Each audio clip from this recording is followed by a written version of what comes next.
Alright, welcome back to Wmma Now with your host Chuck Stevenson, coming at you with a special full event preview. So we're going to Kansas City, Kansas for Invicta FC number 41, Morandin versus Ruiz.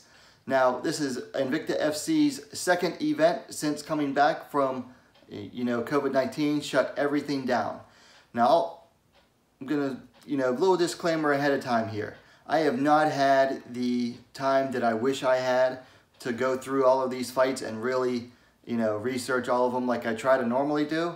So this is going to be a little shorter than most Invicta previews, but we'll try to get all the important stuff in there. Anyway, let's go into the first fight. It's going to be in the flyweight division. Natalia Spees taking on Alexa Culp.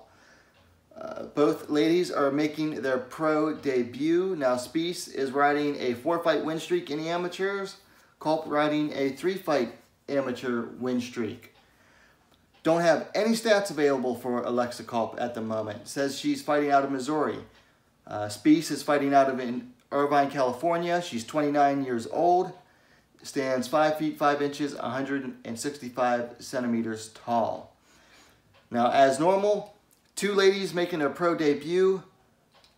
I barely have enough time as it is to try to keep up with pro fights going on, so I definitely don't have time to watch amateur fights going on. Not going to be making a pick for this one.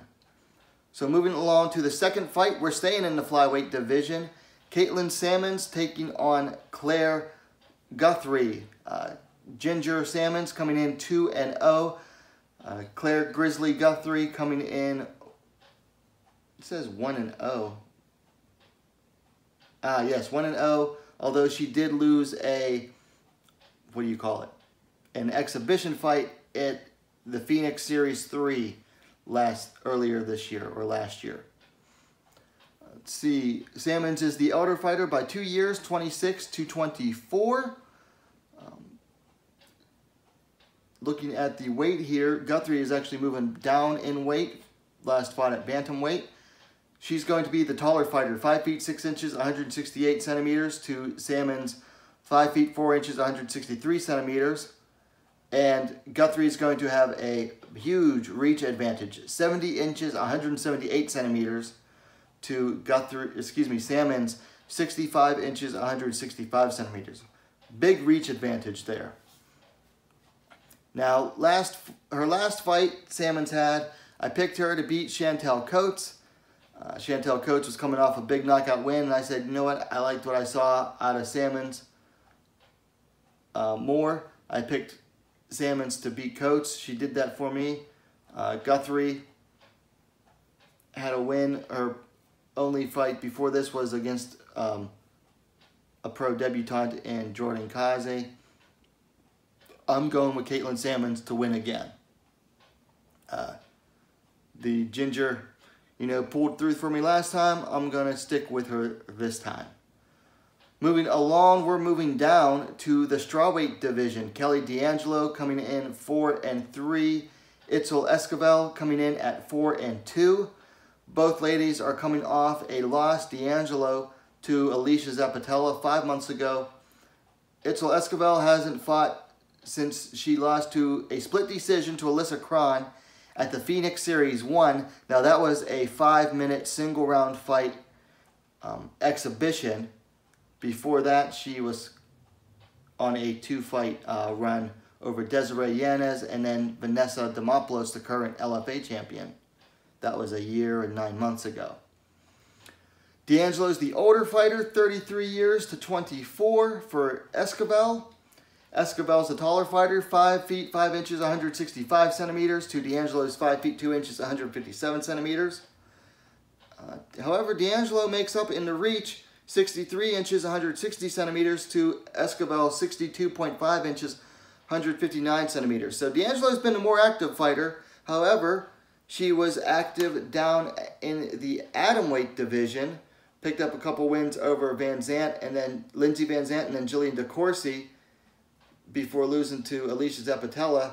Now she's going back up to strawweight, where she had a couple losses last time she fought there. Escobedo, of course, coming out off of that loss. That was a very contentious loss there for Escobedo. Only 5 minutes to fight.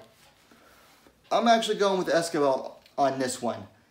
Dangelo is slightly more experienced, but she's moving up in weight, and she took this fight on something like 2 weeks notice, 3 weeks notice. Very, pretty short notice here. So I'm going to go with Itzel Escobedo to win this one. Not 100% confident in that pick, though. More like 80-20, we'll say, or 70-30. So moving along all the way up to featherweight. Caitlin, the striking Viking Young, taking on Latoya, Black Mamba Walker. Young coming in 10-10-1. Walker coming in 5-1. Big experience advantage to Caitlin Young there. Now, Young is coming off a unanimous decision loss to Pam Sorensen 11 months ago. That was a fight for the vacant Invicta featherweight title.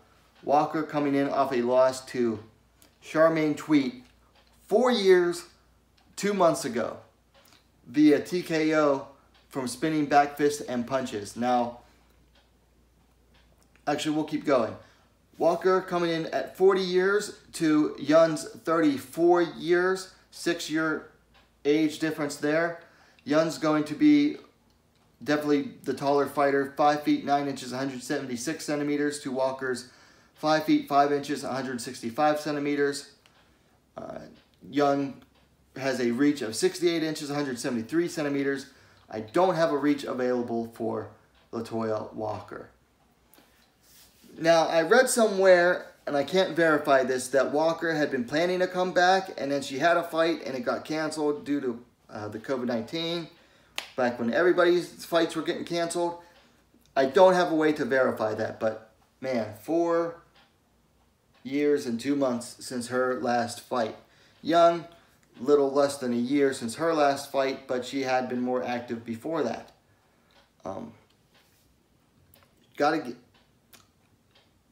I'm going with Caitlin Young to win this one. You got to take into account the more recent activity, and even when she was technically retired from MMA or took her break from MMA, Caitlin Young stayed busy in Muay Thai, so she's been busy for, quite a while now. Walker, on the other hand, that long layoff, 4 years, 2 months, that's huge. And her last fight, she took a loss to Charmaine Tweet via TKO, and she's coming in against an even better striker in Caitlin Young.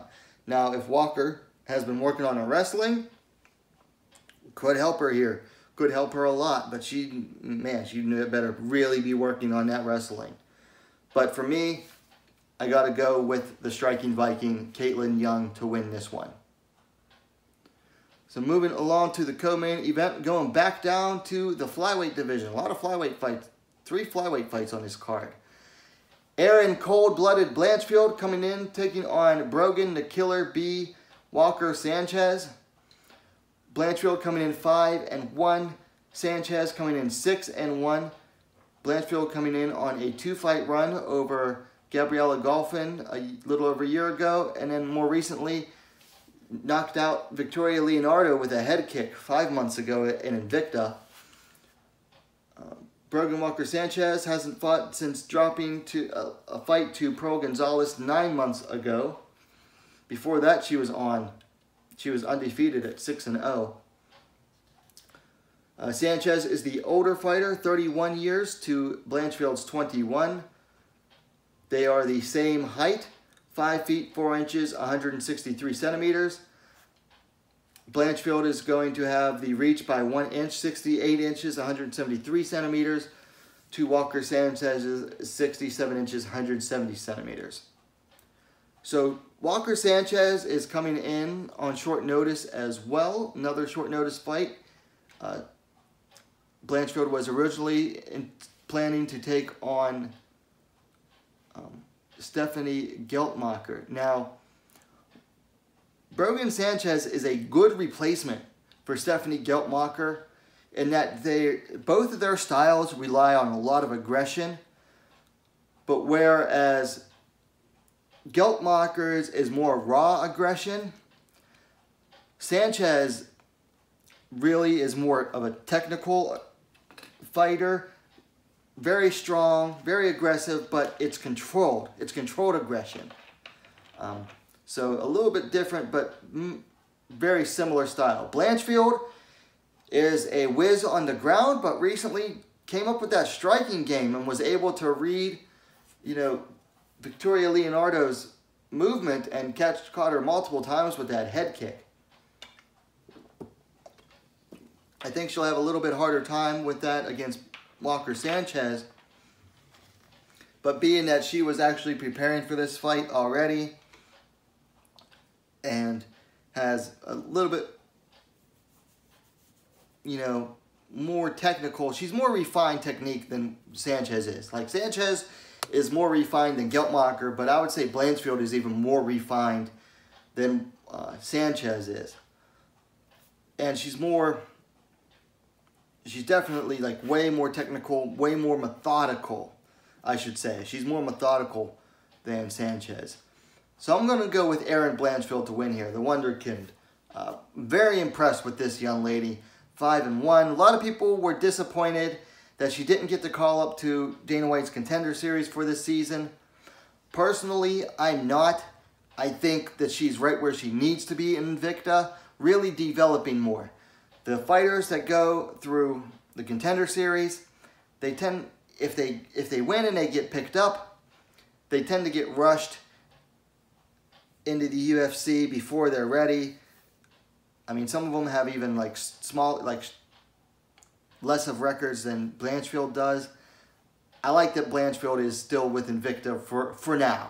You know, properly develop, get to the UFC properly, and not really through what I think of as a shortcut with the Contender Series. So, anyway, back to the topic of this fight. Again, the pick is Erin Blanchfield. Which brings us to the main event. Janaisa Morandin versus Montserrat Ruiz at 115 pounds, the strawweight division. The Evil Princess, Janaisa Morandin, coming in 10-3. Coneo Ruiz coming in at 8-1. Both of these ladies are coming in off of losses. Morandin coming in off back-to-back losses to Verna Jandiroba via triangle choke submission, and then against Emily Ducote via knockout. Ruiz is coming in off of a decision loss to Danielle Taylor. Don't have an age available for Ruiz. Morandin is 25 years old. They're both short for strawweight. 5 feet even, 152 centimeters across the board. Both have the same reach as well, 61 inches, 155 centimeters. So both are short for strawweights. Both don't have much of a reach going either. This one is an interesting fight to me. Both like to throw with heavy leather. I would say Morandin is the more well-rounded fighter. Both seem to fall short against, you know, well, I can't really say that about Ruiz. She only has one loss. Morandin seems to fall short anytime she goes up against tougher competition, like Verna Jandiroba lost in the second round. Ducote, she lost in the first round. When she fought Livia Souza, dropped a decision there. But all of those were to higher level fighters. Whereas Ruiz, you look at some of her past opponents' records, and most of them were down in Mexico. Can't tell all of them. But you see like a 1-1, an 0-2 when she was 4-0. She's taking on someone 0-2. For her 6th match, she took on someone making her debut. She was 6-0, took on Soraya Orozco, who was 1-1 at the time. And then she took a fight in 2017 in December against someone who was 2-0. She was 7-0 at the time. Then a year later, took that fight against Danielle Taylor. Danielle Taylor was by far the most experienced fighter she ever fought. Had a knockdown, drag-out war with Danielle Taylor, but Danielle Taylor messed her up good. She broke her ankle in the fight, I think. That's why she took so long time off. I got to go with Morandin here, just based on, you know, the experience levels and just the experience levels of their opponents. I mean, Ruiz, out of 9 fights, her opponents have a combined record of, well, not counting Danielle Taylor, before that her opponents had a combined record 8 fights, 11 and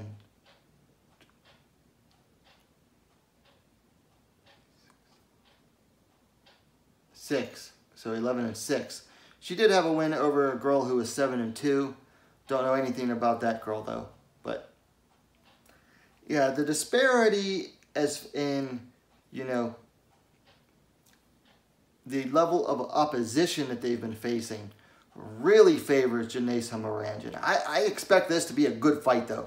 Both are going to come out there, you know, looking to bring it. Both of these two fighters have that style where they're just going to go out there and they're going to try to bring it.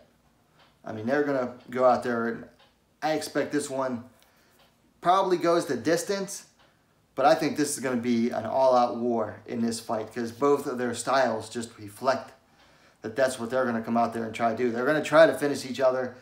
I don't know if they'll be able to do it, but man, I think this is going to be a knockout, drag-out fight, and I'm going with the evil princess, Janaisa. Morandin to win it. Got to go with the strength of schedule, strength of opposition there. That definitely favors Morandin. So we're going with Janaisa Morandin to win that. All right, so there you have it, my preview for Invicta FC number 41. Like I said, tried to keep it short. Didn't have a whole lot of time to really research and do tape study. It's, you know, the MMA schedule right now is so hectic, trying to keep up with fights and everything. Just haven't been able to do it, and it really sucks. I'm disappointed in myself with that, so I apologize to you, the viewer. Anyway, let me know your opinion on these fights in the comments down below. If you liked the video, please give it a like and share it on across social media. And hey, what are you waiting for? Subscribe to Wmma Scene Now, the most complete women's mixed martial arts dedicated platform on YouTube. Thanks for watching. We'll see you next time.